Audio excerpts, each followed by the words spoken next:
Bonsoir à tous. Bienvenue finalement à cette première cérémonie de ce mandat. Ça faisait 2 ans qu'on ne s'était pas vu, que je m'amusais à faire des vœux par vidéo interposée. J'ai même failli créer un maire virtuel par hologramme et on s'est dit non, c'est trop bien de se retrouver. Alors vous vous dites, mais c'est quoi ce film? Qu'est-ce qui lui est passé par la tête? Eh bien, en cherchant un peu, si vous avez bien lu, si vous avez pu voir le parallèle qu'il y a entre 1922 et 2022. Vous avez vu les masques, la grippe espagnole, la Covid aujourd'hui. Vous avez vu Mussolini qui arrive au pouvoir, aujourd'hui c'est Giorgia Meloni. Vous avez vu l'URSS qui est créée contre la volonté des peuples, et c'est exactement ce que fait l'expansionnisme russe aujourd'hui en Ukraine. La question des femmes est toujours difficile à traiter dans notre société. Marie Curie, première femme qui rentre à l'Académie de médecine en 1922, mais elle était prix Nobel depuis 1911. Et aujourd'hui, elles sont encore trop peu nombreuses. Alors je me suis dit, je suis positive. Depuis 100 ans, on a réussi à passer toutes ces épreuves et la société continue à vivre. Donc rien n'a changé. Alors pourquoi on panique? Vous savez pourquoi on panique? Il y a un truc qui a changé entre 1922 et 2022. Il y a un seul truc qui a changé. On a pris 1 degré supplémentaire sur la planète et ça a donné ça.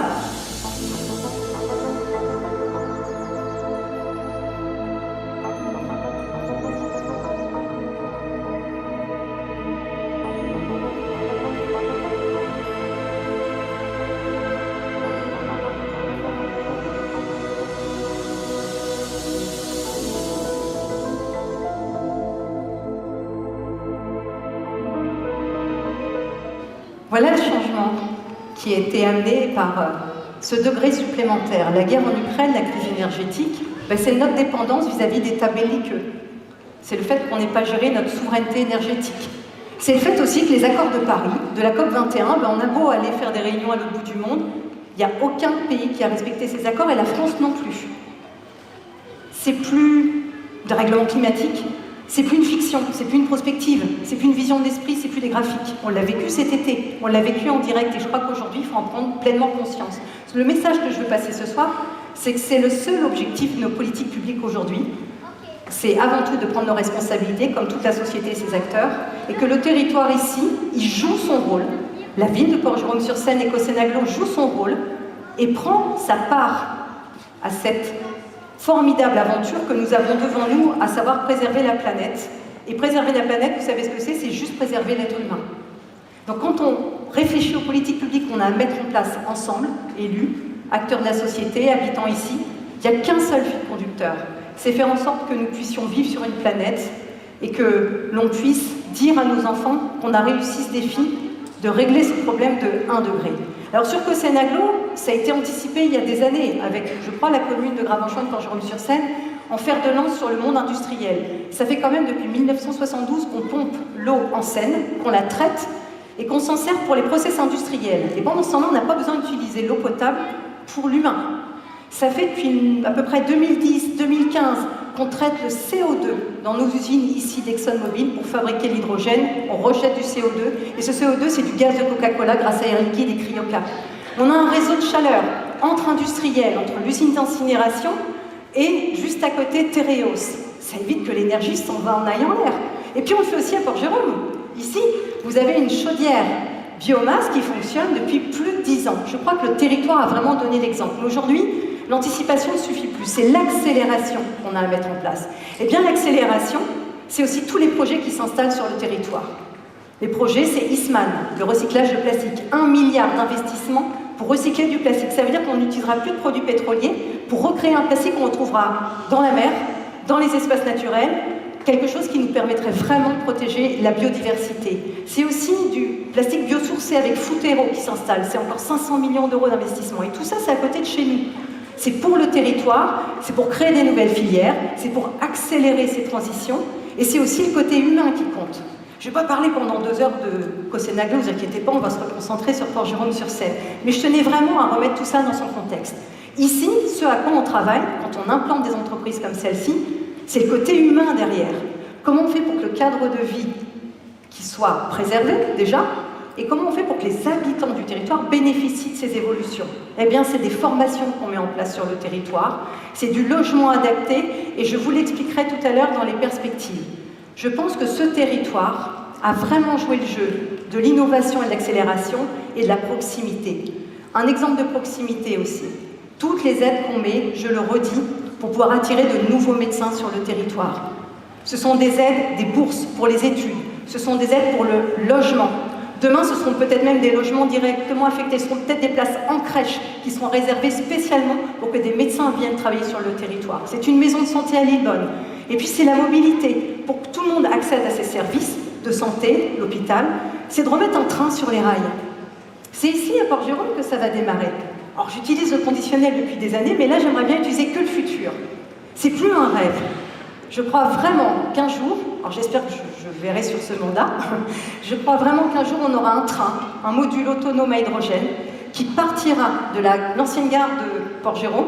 Alors Claude Leroy nous dirait, il n'y a jamais eu de voyageur. Il est où Claude? Il y a eu le général de Gaulle. C'est ça, hein? Eh bien le prochain ce sera toi Claude. Après De Gaulle, Claude Leroy, ce serait pas mal.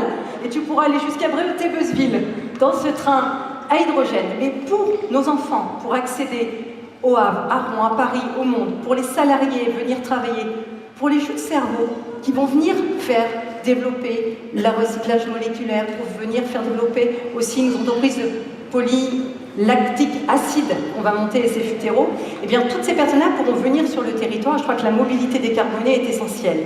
Les expérimentations se feront, elles sont financées par l'ADEME, se feront à partir de 2024-2025 sur le bouclage ferroviaire. Eh bien, tout ça, le territoire l'a anticipé, a mis des crans d'avance pour pouvoir faire face aux défis de demain. Un autre exemple de proximité, et je tiens à le redire, c'est le chèque transition. Ça a toujours été dans l'ADN de la commune et de Cossenaglo aussi, de se dire il faut aller vers ceux qui en ont plus besoin. Dans le cas de l'augmentation des prix, la crise énergétique qu'on vit sur ce territoire et qui est loin d'être terminée, c'est 2502 foyers de Cossenaglo qui ont bénéficié d'un chèque de 60 à 100 € directement versé par la CAF, sans aucune demande, qui leur a permis de financer et de combler certainement des factures trop importantes en cette fin d'année. Voilà, nous aussi, on joue la règle d'amortisseur et vous le voyez, des grands projets qui préparent l'avenir, qui font l'innovation, qui font l'accélération des transitions et à côté, toujours cette proximité, l'humain, tenir la main, penser à ceux qui en ont plus besoin, je crois que c'est l'essentiel. Et puis, comme je suis bavarde et que vous me dites tous les ans, elle parle trop, je me suis dit que pour présenter les actions 2022 de la commune, on allait vous mettre un petit film. C'est tout aussi agréable.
Ouais, c'est mieux que quand je pose. Hein.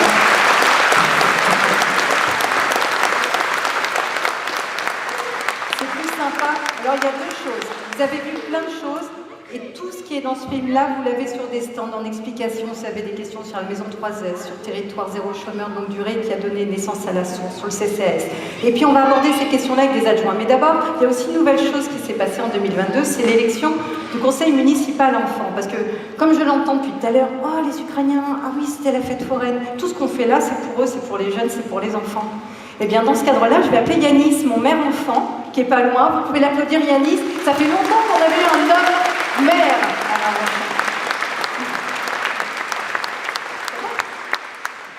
Alors Yanis m'a dit, nous on veut savoir ce que vous faites l'année prochaine. Je lui ai dit, écoute, je te propose, alors il faut dire que je lui ai proposé il y a 1 heure à peu près, donc il faut quand même saluer Yanis, c'est hyper courageux. Je lui ai dit, écoute, ce que tu fais, c'est que toi tu me poses les questions sur l'avenir de la ville, tu m'en poses 5 au nom du CME et puis j'y répondrai avec plaisir. Alors, Madame le maire, avec le conseil municipal des enfants, nous avons quelques questions à vous poser. Tiens, c'est parfait. Avec le conseil municipal des enfants, nous avons quelques questions à vous poser sur la ville. Quel est le projet phare de la ville en 2023 ? C'est un beau mot, en plus le projet phare parce qu'il est à l'avant de la ville.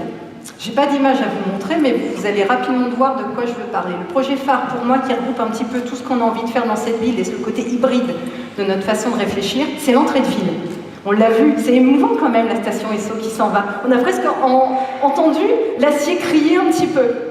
Enfin moi quand j'ai vu la vidéo, je me dis waouh, on avait déjà fait ça avec la station mobile, là c'est la station Esso, et à cet emplacement-là exactement, on a fait le tour des entreprises du territoire, des organismes de formation, et on a dit voilà, si on fait une entrée de ville, qu'est-ce qu'on va mettre là? Et ici vous aurez, il y a un dialogue compétitif qui est en cours, des architectes travaillent, rendront leur copie au mois de mars, vous aurez 2 ensembles immobiliers qui permettront d'une part d'avoir du logement. On a besoin de logements F2, F3, courte durée, location 1 mois, 2 mois. Pour qui? Les stagiaires en formation, les médecins en internat, les personnes qui vont venir travailler sur les chantiers qui vont être mis en route sur la zone de Saint-Jean, c'est 3000 emplois. Hein. 3000 emplois sur la construction de ces 2 usines, plus Plastic Énergie, plus Air Liquide sur la question de l'hydrogène. 3000 emplois. On a 2 autres prospects sur Port-Jérôme que je ne peux pas dire ce soir, donc peut-être encore beaucoup plus. Donc là, on s'est dit, la ville, elle ne peut pas attendre que ça arrive, il ne faut pas saturer le marché.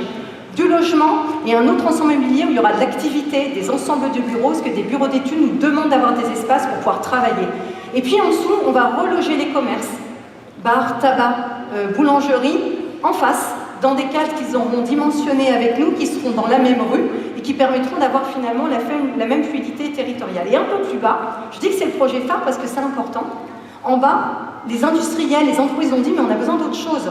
Pour faire vivre notre technologie, pour montrer l'innovation qu'il y a sur le territoire, on a aussi besoin d'un espace d'exposition. Il y a un certain nombre de personnes qui travaillent pour ExxonMobil. Vous savez exactement ce qu'on fait avec la molécule de pétrole jusqu'au bout de plastique, mais vous savez peut-être pas que c'est la crème Nivea, que c'est une couche culotte, que c'est quasiment tout ce que vous utilisez tous les jours. Et moi, je veux que vous sachiez que ExxonMobil puisse le montrer. Et puis qu'Eastman puisse montrer qu'avec du plastique recyclé, du polyester, il va refaire des billes de plastique qui vont devenir du flaconnage de luxe. Je veux aussi que Footero montre qu'avec le bioplastique qu'il va fabriquer, il va avoir des emballages ininflammables. C'est pas anodin. Un emballage ininflammable, c'est-à-dire que Normandie du J.C. Brisol, l'incendie n'aurait jamais eu lieu. Parce qu'on a créé des plastiques de contenants, grâce au PLA, qui ne va plus s'enflammer. Je parle aux pompiers que je salue qui sont là. Ça peut être aussi une très bonne nouvelle pour tout ce qui est unité de stockage. Tout ça, moi, je veux que tout le monde le voit. Ils veulent un amphithéâtre pour organiser des conférences. Ils veulent un laboratoire pour pouvoir faire des extractions, des expérimentations. Ils veulent des espaces de formation.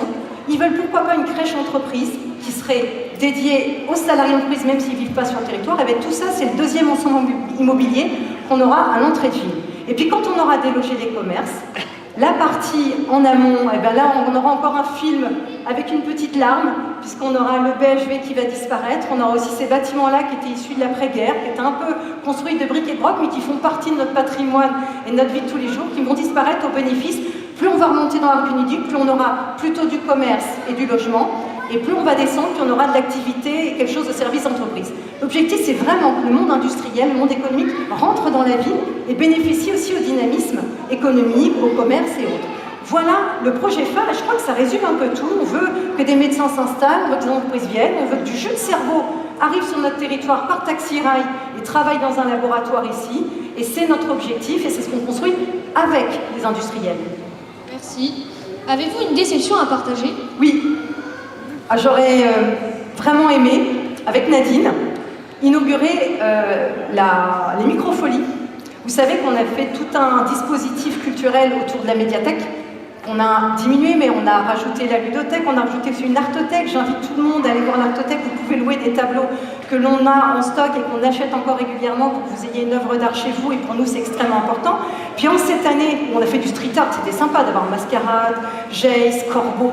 Tous ceux qui ont animé la ville tout au long de l'année, on voulait que les microfolies, c'est-à-dire un musée virtuel sur le territoire, puissent s'ouvrir. Et puis avec Nadine, on a eu la déception de ne pas avoir les écrans d'ordinateur, les casques à réalité virtuelle. Parce qu'en termes pédagogiques, ça aurait été formidable pour nos écoles. Ça n'est que partie remise, mais c'était une vraie déception. N'hésitez pas de mettre un pouce si vous aimez sur mes vidéos. Ça me fera plaisir. Allez, au revoir.